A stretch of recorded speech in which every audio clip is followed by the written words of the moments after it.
Il aurait dû être suspendu pour le prochain match ce soir contre la Belgique, sauf que Donald Trump a décroché son téléphone, il a appelé cet homme, Monsieur Infantino, le patron de la FIFA, et la suspension du joueur est annulée. Xavier de Giacomoni, vous conviendrez que ce n'est pas banal. Ah, c'est pas banal, et puis c'est même presque méprisable en fait. Infantino et Trump sont vraiment des amis, ils sont très très liés.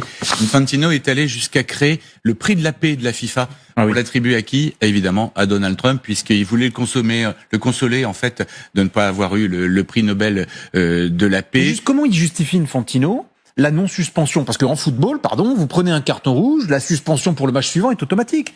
Donc, comment il justifie? Je suis pas du tout un technicien. J'ai l'impression qu'il n'essaye même pas de justifier. Si. Alors il y a une justification, il y a un article obscur de la FIFA qui permet d'avoir une sorte de suspension avec sursis, si vous voulez. Si jamais il recommet une faute, alors là, il prendra beaucoup plus longtemps. Après, si j'ai bien compris. Mais le problème, ça fait une belle jambe aux Belges. Le problème n'est pas là, c'est qu'une nouvelle fois, on a un Donald Trump qui ne respecte rien, qui ne respecte pas la démocratie, qui ne respecte pas les règles du football et qui veut en fait une Coupe du Monde uniquement tournée vers lui. Et pour ça, il faut quand même que l'équipe des États-Unis brille un tout petit peu. Or, Balogun est vraiment l'attaquant fer de lance, c'est un des seuls joueurs des États-Unis qui puisse éventuellement faire la décision. Moi, ce qui m'intéressait en revanche, ce sont les précédents. Et les précédents, ils font vraiment froid dans le dos. Premier précédent, 1934.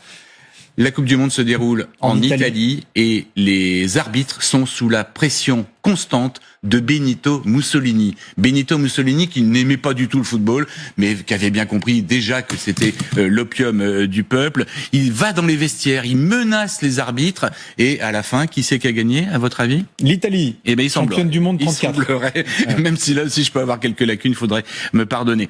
La FIFA ensuite a sanctionné et radié à vie 2 arbitres quand même. Là, il y avait eu un semblant de justice. 1938, la Coupe du Monde se déroule en France.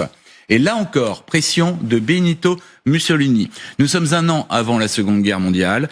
L'Autriche, il y a eu l'Anschluss. L'Autriche a été annexée par l'Allemagne. L'équipe d'Autriche a totalement disparu. Elle s'est fondue dans l'équipe d'Allemagne. Et ces joueurs sont contraints donc de jouer pour la Mannschaft avec obligation au Parc des Princes, à 500 mètres d'ici, de faire le salut nazi. L'Allemagne ne dépassera pas les 8e de finale, comme quoi il y a parfois quand même un minimum de justice. Mais qui a gagné? L'Italie a gagné et les joueurs de l'Italie portaient la fameuse chemise noire des milices fascistes mussoliniennes.